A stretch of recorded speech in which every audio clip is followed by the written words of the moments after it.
হিন্দু ধর্মে হনুমানজি হলেন বীরত্ব, ভক্তি এবং নিঃস্বার্থ সেবার এক মূর্ত প্রতীক। তার ইতিহাস বা উৎপত্তি বেশ রোমাঞ্চকর এবং ঐশ্বরিক মাহাত্ম্যে ঘেরা। সংক্ষেপে তার সম্পর্কে কিছু মূল তথ্য নিচে দেওয়া হল। 1. জন্ম ও বংশ পরিচয়। হনুমানজি ত্রেতা যুগে জন্মগ্রহণ করেছিলেন।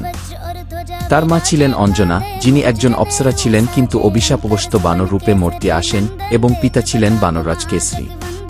তবে তাকে পবনপুত্র বলা হয় কারণ বায়ুদেব বা পবনদেবের আশীর্বাদ এবং প্রত্যক্ষ প্রভাবে তার জন্ম হয়েছিল।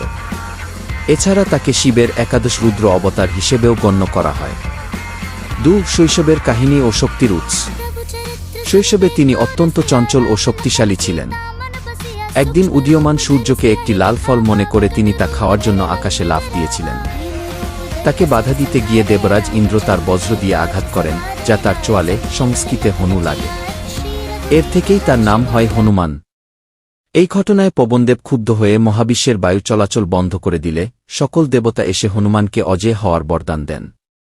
3. রামায়ণে ভূমিকা। হনুমানজির জীবনের সবচেয়ে গুরুত্বপূর্ণ অধ্যায় হল ভগবান শ্রীরামচন্দ্রের সাথে তার মিলন। রামভক্ত সুগ্রীবের মন্ত্রী থাকাকালীন ঋষমুখ পর্বতে রাম ও লক্ষ্মণের সাথে তার দেখা হয়। প্রথম দেখাতেই তিনি রামচন্দ্রের একনিষ্ঠ ভক্তে পরিণত হন। সীতা অন্বেষণ। তিনি এক লাফে সমুদ্র পার হয়ে লঙ্কায় পৌঁছান এবং মাতা সীতার সন্ধান পান।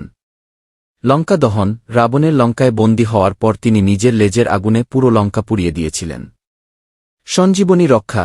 যুদ্ধের সময় লক্ষ্মণ মূর্ছিত হলে তাকে বাঁচাতে তিনি হিমালয় থেকে আস্ত গন্ধমাদন পর্বত তুলে নিয়ে এসেছিলেন। 4.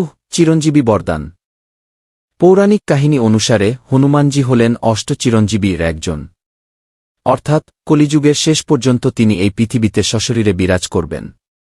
যেখানেই রামনাম সংকীর্তন হয়, বিশ্বাস করা হয় যে হনুমানজি সেখানে অদৃশ্যভাবে উপস্থিত থাকেন।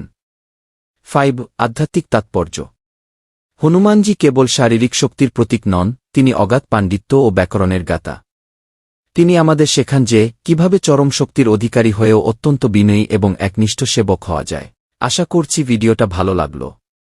তাহলে লাইক এবং ফলো করে দিয়েন, তাহলে আপনারা এভাবে হনুমানজি এবং অন্যান্য ভগবানের জন্য আপডেট পেতে পারবেন।